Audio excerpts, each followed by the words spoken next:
Behind the famous names and perfect images of Hollywood's golden age are stories that are rarely told in full. Some stars changed their names, altered their appearance, or left their family origins behind to fit the strict industry standards of the time. How did those choices affect their lives and careers? Which story impressed you the most? Share in the comments, hit like, subscribe, and turn on notifications so you don't miss any upcoming videos. Years after leaving the screen, John Gavin stepped into a completely different role as the U.S. ambassador to Mexico. Notably, it was his Latin American cultural background, Spanish language skills, and connection to Mexico that supported his diplomatic work. But earlier, when Hollywood built him into a typical leading man, those aspects rarely took center stage in his public image.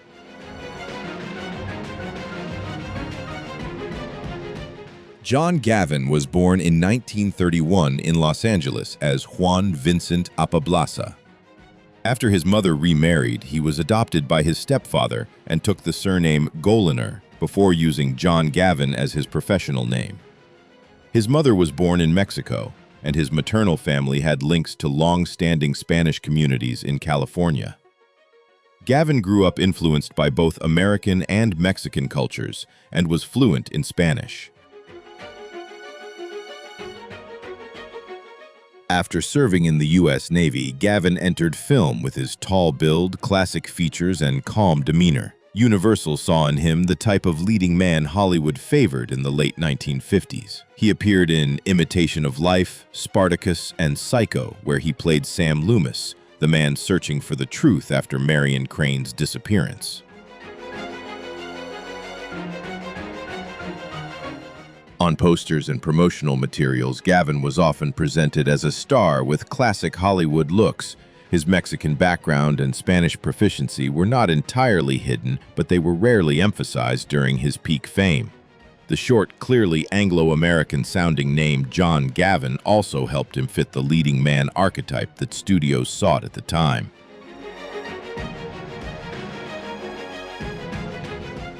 In 1981, President Ronald Reagan appointed Gavin as the U.S. ambassador to Mexico, a position he held until 1986. The very identity that had been downplayed during his acting career became a major asset in his diplomacy.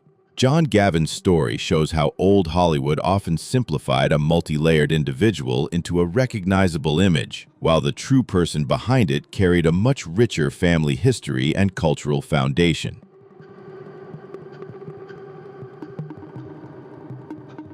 Nearly a decade before Ursula Andress appeared in Dr. No, a Mexico-born actress entered the world of James Bond on television. She played Valerie Mathis in the 1954 version of Casino Royale. The public knew her as Linda Christian, but that was not the name she was born with. Linda Christian was born in 1923 in Tampico, Mexico as Blanca Rosa Welter. Her father was a Dutch businessman, and her mother was born in Mexico with European ancestry.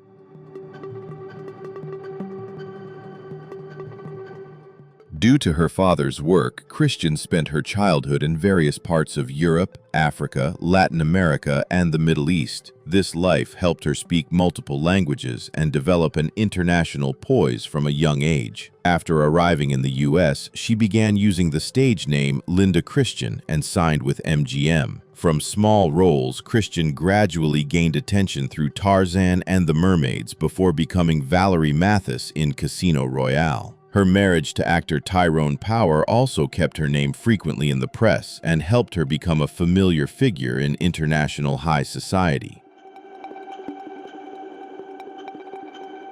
Christian's Mexican origins were not completely hidden from the public, as some articles of the time mentioned her birthplace and family. However, the promotional machine focused more on her father's Dutch heritage, her multilingualism, and her childhood spanning many countries. As a result, she was built up as an international beauty, glamorous and difficult to pin to a specific culture. The change from Blanca Rosa Welter to Linda Christian was part of that image-building process. The new stage name was easy to remember, easy to pronounce, and better suited to what Hollywood wanted on posters.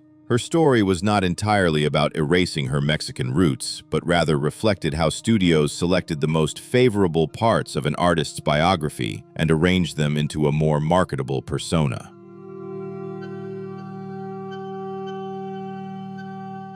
In promotional photos of the 1940s, Adele Mara often appeared with platinum blonde hair, a bright smile, and the image of a quintessentially American movie star.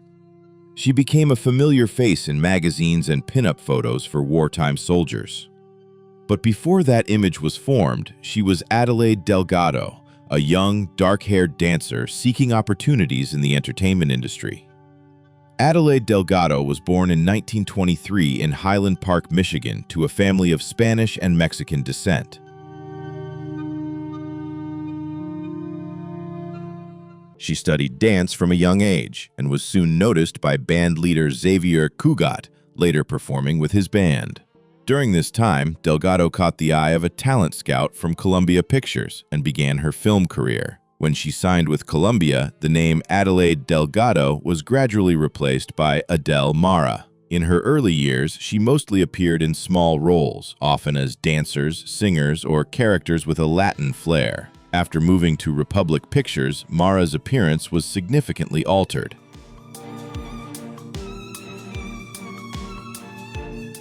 Her dark hair was dyed platinum blonde, and her clothing and makeup were adjusted to the glamorous star image popular at the time. The new look helped Mara become more recognizable and appear in many pinup photos for soldiers. However, the change didn't entirely free her from old limitations. Despite her new stage name and blonde hair, Mara was still often cast as characters with Spanish names or roles built on familiar Hollywood Latin archetypes. She later appeared in Wake of the Red Witch and Sands of Iwo Jima with John Wayne, maintaining her career through various film genres and television shows. Adele Mara's story shows how Hollywood both changed an actor's name and appearance to suit the market, while continuing to use their actual heritage when necessary. Behind the widely promoted blonde image remained Adelaide Delgado, an artist who started in dance and persistently pursued her career for many years.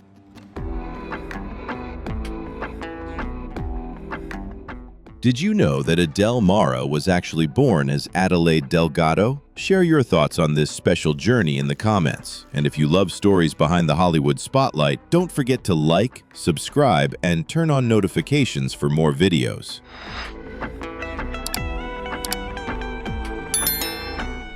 By the 1970s, Charles Bronson had become one of the most recognizable action faces in the world. His cold stare, rugged features, and man-of-few-words persona made him seem like the embodiment of the tough American male. However, behind that image was Charles Buczynski, who came from a poor immigrant family and grew up in an environment completely different from the glitz of Hollywood.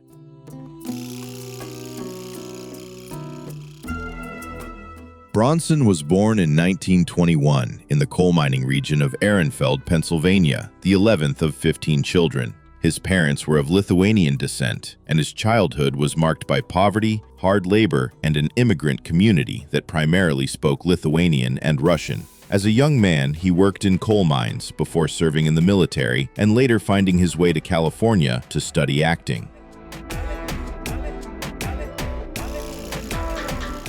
In the early years of his career, Hollywood didn't see Buczynski as a leading man for major films. His distinct look led him to be cast as thugs, indigenous characters, or men of hard-to-place origins. In 1954, amid the tensions of the McCarthy era, he began using the surname Bronson because the name Buczynski could be easily linked by the public to Russia and Eastern Europe. This change gave him a concise professional identity, better suited to the American market at the time.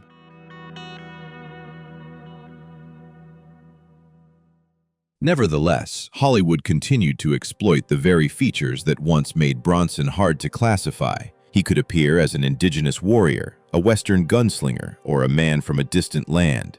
After years of supporting roles, Bronson gained recognition through The Magnificent Seven, The Great Escape, and Once Upon a Time in the West. Success in Europe then paved the way for his return to Hollywood as a top action star before Death Wish solidified the quiet hero image associated with his name.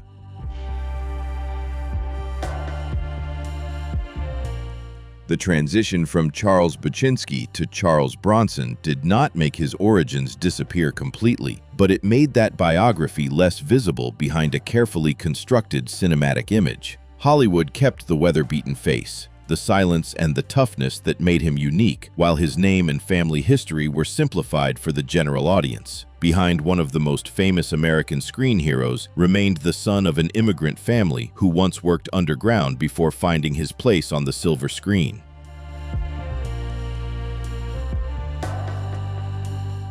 Anthony Quinn could appear on screen as a vibrant Greek, an Arab leader, a Mexican boxer, or a European artist. His versatility led him to be hailed as one of Hollywood's most prominent international actors. But the ability to embody so many nationalities also reflected another reality for much of his career. The film industry rarely allowed Quinn to simply appear as a Mexican man with his own background and identity.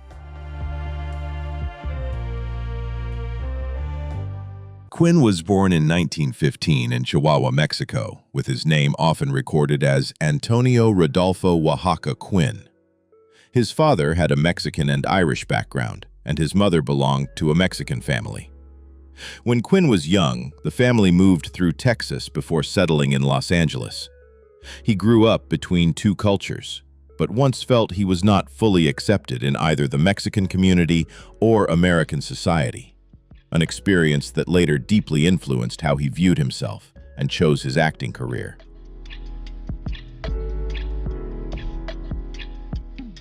When he started acting in the 1930s, Quinn was frequently cast in roles based on his appearance rather than his actual background. He played Native Americans, Hawaiian warriors, Asian characters, Arabs, and many other foreign types. Hollywood realized Quinn's face could be adjusted with costumes, makeup, and accents to fit many stories, but for a long time rarely gave him the traditional American leading man image.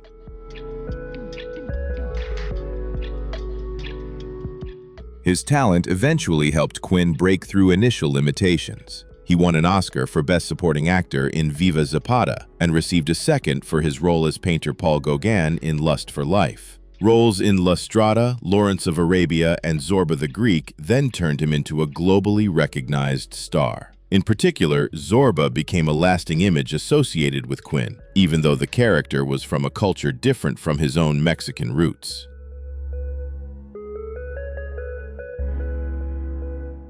Anthony Quinn did not completely hide his Mexican identity, and his stage name was not an identity created from scratch. What is noteworthy is how Hollywood turned him into a face that could represent almost any culture, while his true origins rarely became the center of his major roles. He succeeded by overcoming the system's limits, but his very career shows how a multicultural actor once had to wear many different faces before being recognized for his own talent. In the 1960s, Julie Christie became one of the most representative faces of modern British cinema. Her blonde hair, natural style, and beauty that was both approachable and elusive made her seen as the representative image for a new generation of Londoners. However, that British icon was not born in London or any European city. Her early years began on a tea plantation in Assam, India.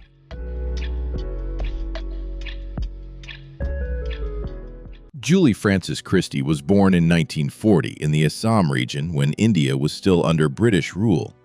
Her father managed a tea plantation, and her mother was a Welsh artist. The Christie family belonged to the British community living in India during the colonial era. As a child, Julie was sent to England for school, spending many years away from her parents before studying at the Central School of Speech and Drama in London and pursuing acting. After some television roles and comedy films, Christie made a strong impact with Billy Liar. This role helped her become a symbol of the youthful, style-changing British cinema. Just 2 years later, Darling earned Christie an Oscar for Best Actress, while Dr. Zhivago brought her image to international audiences. From then on, she was promoted as a modern British beauty, independent and distinct from the overly curated stars of previous generations. In introductions to Christie, her schooling in England London style and film career are often emphasized more than her childhood in India. Her birthplace is not completely hidden, but usually appears only as a brief detail in her biography. There is no reliable evidence that she hid an Anglo-Indian background, as confirmed records primarily describe Christie as the child of British parents living and working in Assam. Her case is thus different from stars who had to change their names or appearance to blur their ethnic origins.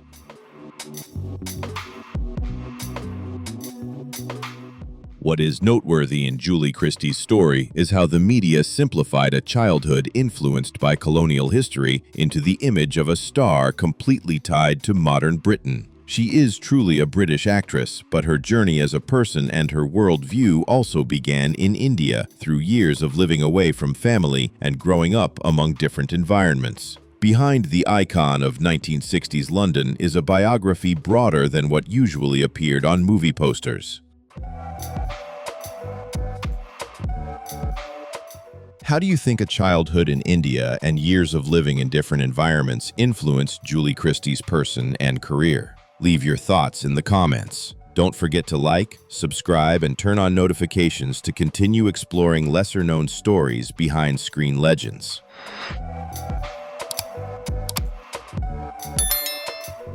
Before becoming one of the most prominent icons of 1960s cinema, Raquel Welch was known as Jo Raquel Tejada. She was born in 1940 in Chicago, the daughter of Armando Carlos Tejada, an aeronautical engineer born in Bolivia, and Josephine Sarah Hall, an American woman of English descent. When Raquel was young, the family moved to California, where she studied dance, participated in theater, and began nurturing her dream of becoming a performer.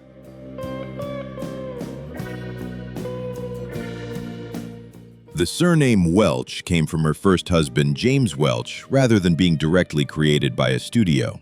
After the marriage ended, Raquel kept the name for her career. It was short, easy to remember, and better suited for the American film market than the name Tejada. However, she did not give up the name Raquel, even though she was once advised to use a name that sounded less tied to Spanish origins. Years later, Welch admitted that if she had entered Hollywood as Raquel Tejada, her path to stardom might have been much more difficult.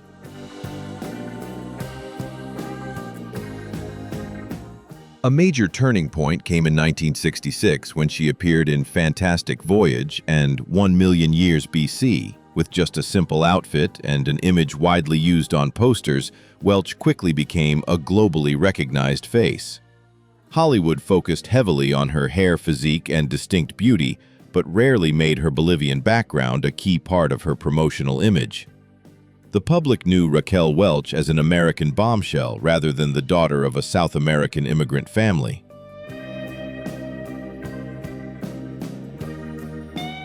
Fame brought Welch many opportunities, but also meant her talent was often judged by her appearance. Throughout her career, she tried to move beyond the image created by publicity photos by taking on comedies, westerns, action films, and stage work. Welch once said she understood her glamorous image helped her succeed, but she didn't want her professional contributions reduced to just her looks. Still, this was the image Hollywood continued to use to introduce her for decades.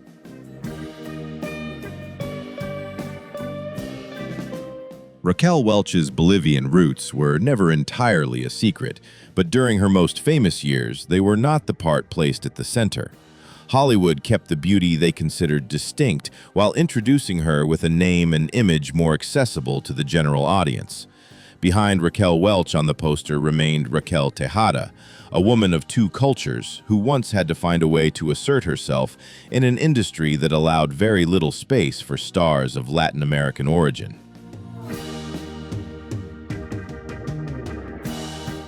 With her platinum blonde hair, wide eyes, and unmistakable raspy voice, Carol Channing became one of the most representative faces of Broadway.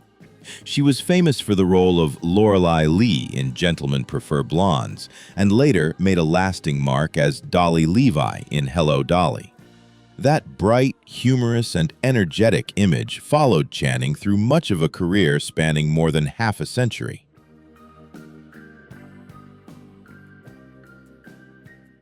Carol Channing was born in 1921 in Seattle and grew up in San Francisco. Her father, George Channing, worked as a newspaper editor before becoming a well-known lecturer in the Christian Science movement. According to the story Channing told in her memoir before she left home for college, her mother revealed that her father's side of the family had African-American origins. This information made Channing realize her family biography was more complex than the image people saw on the outside. Channing did not publicize this story during her career-building phase. Mid-20th century Broadway and Hollywood still had many limitations for artists from minority communities, especially women wanting leading roles in major productions. Thus, she kept the family information private for decades. It was only when she was over 80 and had a firm place in theater history that Channing mentioned the story widely in her memoir. However, this origin needs to be presented with caution. Channing said her father was once recorded as a person of color on his birth certificate, and she always felt proud that her family might have African roots. But in later interviews, she also admitted she could not personally confirm every detail her mother had told. Therefore, the story is best seen as Channing's own account of her family history rather than a conclusion fully proven by existing records.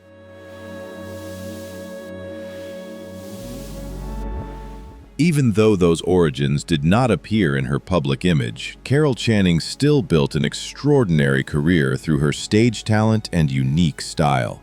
She won a Tony Award for Hello, Dolly, received additional special awards, and was honored for her lifetime contributions to the theater.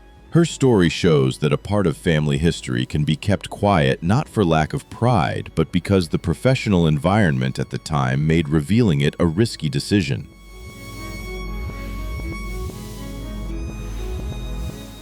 Yul Brynner appeared on screen with a shaved head, a deep voice, and a presence that made it hard for viewers to pin him to a specific place. He could be the King of Siam in The King and I, an Egyptian pharaoh in The Ten Commandments, or a Western gunslinger in The Magnificent Seven. The mystery surrounding his appearance and background not only helped Brynner stand out, but also became a key part of the image he built for the public. He was born in 1920 in Vladivostok, Russia, as Yuli Borisovich Brynner.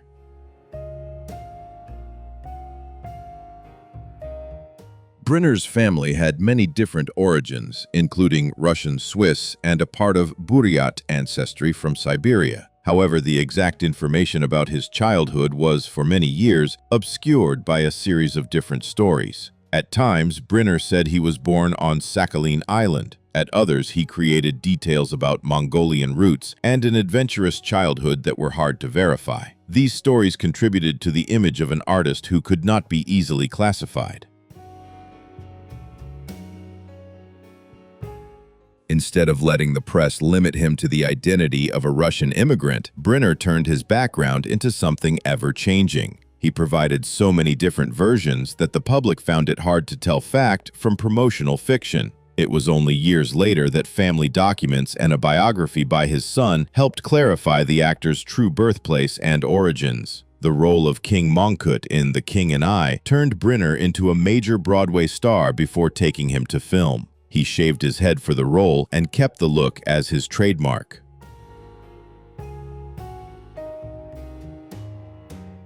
The 1956 film version earned Brynner an Oscar for Best Actor. That success opened up a series of roles from many different countries and cultures, from ancient characters to Western gunmen. Unlike many actors whose names or appearances were directly changed by studios, Yul Brynner actively participated in building his own legend. The conflicting stories helped him avoid being fixed to a single background while creating a mystery suited to his diverse roles.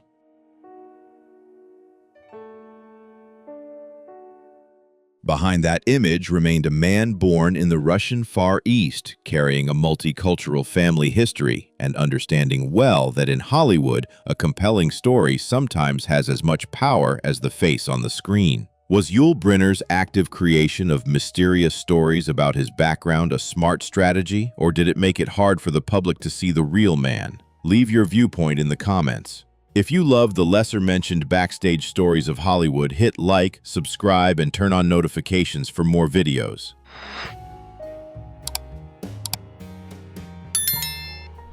In film history, very few images are as iconic as Scarlett O'Hara standing in the land of Terra in Gone with the Wind. That role helped Vivien Leigh become the face associated with the noble beauty of the American South, even though she was not born in the U.S. Behind the image admired by all of Hollywood was a childhood that began thousands of miles from London, and a family history more complex than what usually appeared in promotional materials. Vivien Leigh was born in 1913 in Darjeeling, when India was still under British rule.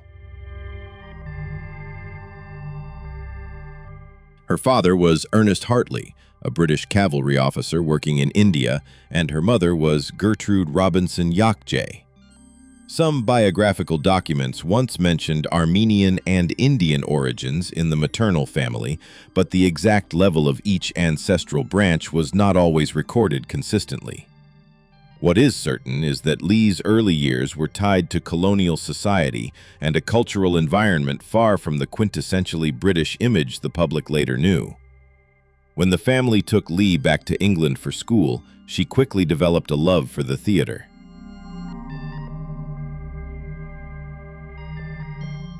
After her first roles, her elegant beauty and acting ability helped her catch the attention of producers. Her birth name, Vivien Mary Hartley, was changed to Vivien Leigh after her first marriage, creating a short name suited for a leading lady. Hollywood later introduced her as an English rose, emphasizing her noble poise, voice, and European training. Leigh, being born in India, was not completely hidden, but was often explained simply as the result of her father's work in the British colonial system.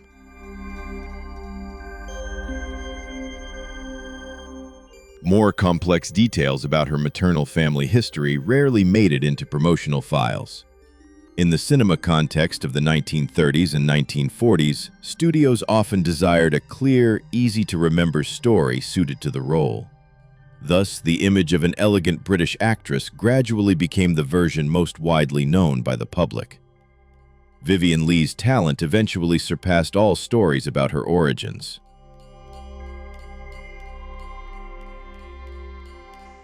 She won 2 Oscars for Gone with the Wind and A Streetcar Named Desire, leaving behind roles still talked about through generations. However, looking back at her birthplace and family history helps audiences see that the person behind Scarlett O'Hara did not belong to a single image alone. Behind the British beauty promoted by Hollywood was an actress whose childhood began in India and who carried the mark of a multicultural world more complex than many thought.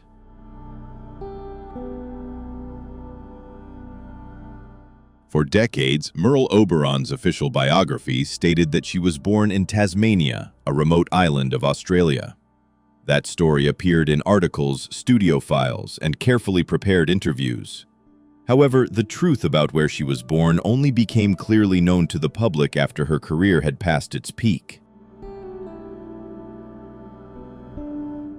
Merle Oberon was born in 1911 in Bombay, now Mumbai, India. Her family history was of Anglo-Indian and South Asian origin, but family relationships were once presented in various ways to protect her public image. The woman named Charlotte Selby, whom Oberon introduced as her mother, was later identified as having a more complex role in her family. These details show Oberon grew up in circumstances deeply influenced by divisions of social status and skin color in colonial society.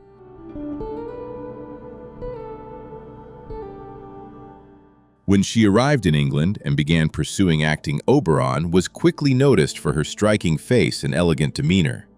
Producer Alexander Korda played a key role in developing her career while helping form the story that she was born in Tasmania to a British family. The new biography helped Oberon be introduced as a European actress suited for the upper-class women roles that British and Hollywood cinema often gave her.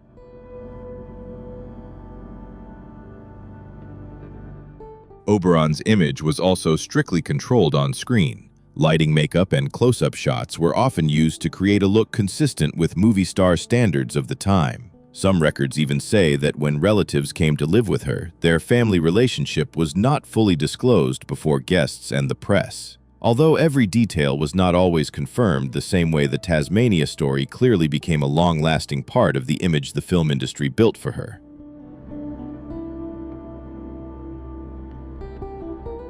Oberon achieved great success with The Private Life of Henry VIII, Wuthering Heights, and The Dark Angel, which earned her an Oscar nomination. That achievement showed her talent was strong enough to surpass the limits set by the film industry. However, the fact that she felt she needed a different birthplace and biography to be accepted reflects the very real barriers of the era. Merle Oberon was not just a star with once little-known origins, but also a testament to the pressure that made an artist control almost the entire story of her own family. Before Rita Hayworth's image appeared on posters and in pinup photos for wartime soldiers, she was known as Margarita Carmen Cancino.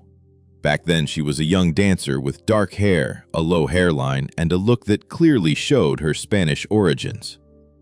The path from Margarita Cancino to Rita Hayworth was not just about changing a stage name, but a years-long process of changing an image. She was born in 1918 in Brooklyn to an artistic family. Her father, Eduardo Cancino, was a Spanish dancer, and her mother, Volga Hayworth, once performed in American stage shows.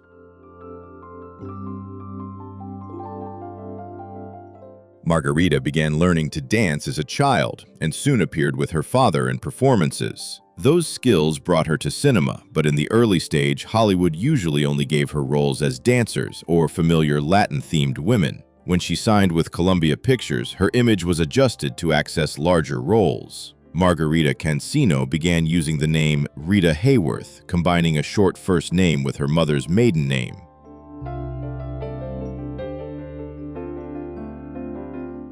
Her natural hair was dyed reddish-brown, and her hairline was raised through an extensive electrolysis process. These changes made her face closer to the beauty standards Hollywood then chose for romantic leads. The new image quickly helped Hayworth move beyond her previous supporting roles. She appeared in Blood and Sand, CoverGirl, and especially Gilda, the film that turned her into one of the most famous icons of the 1940s. However, success also created a large distance between the woman in real life and the character imagined by the public.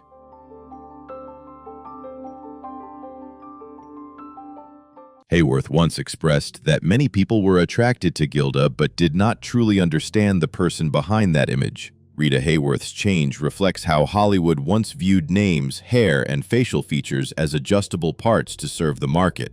That doesn't diminish her talent, persistence, or achievement, but shows that Margarita Cancino had to change significantly before being given the chance to be a leading lady. Behind America's redhead icon remained the daughter of a Spanish dancer family who brought her skills and artistic background into every role, even though her initial image was no longer much mentioned. If Rita Hayworth had kept the name Margarita Cancino and her original image, would Hollywood have given her the chance to be a major star? Share your thoughts in the comments. If this story made you look at Hollywood with a different perspective, hit like, subscribe, and turn on notifications for future stories.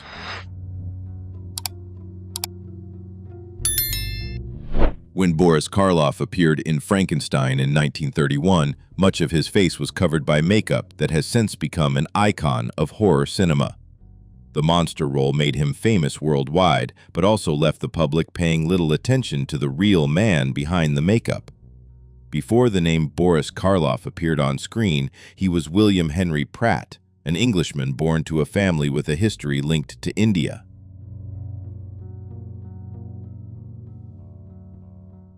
William Henry Pratt was born in 1887 in London. His father was Edward John Pratt, Jr., an official in the British Diplomatic and Administrative Service in India. Karloff's family had many generations who lived or worked in South Asia, and some biographical documents mention Anglo-Indian origins in his ancestry. However, specific details about the level of Indian ancestry are not always recorded exactly the same way.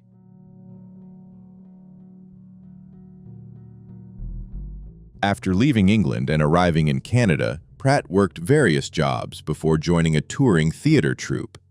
He began using the stage name Boris Karloff, but rarely gave a consistent explanation of the name's origin. In his early Hollywood years, his thin build, dark skin, and distinct features meant he was often cast in foreign roles as villains or as men of hard-to-place origins. Karloff appeared in many roles of different cultures, from Middle Eastern and Asian characters to indigenous people in adventure stories. This casting reflected Hollywood's tendency to use an actor with a distinct look for many ethnic groups without much concern for accuracy. Meanwhile, Karloff's off-screen image was often introduced as a calm, polite British gentleman with a soft voice, completely different from the terrifying characters he portrayed.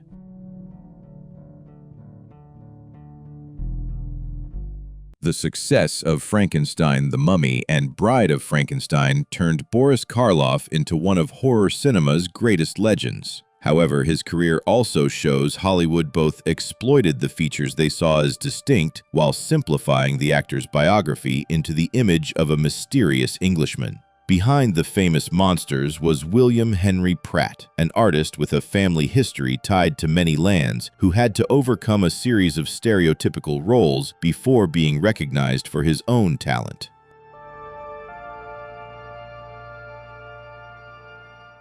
Hollywood's spotlight may make people remember a face, a stage name, or a role, but behind that is always a person with their own origin and story. Over time, the things once placed outside the spotlight help us better understand these very stars. Among the characters just shown, who made you think the most? Write their name and share your feelings below. Don't forget to like, subscribe, and turn on the bell to explore more of Hollywood's less told stories.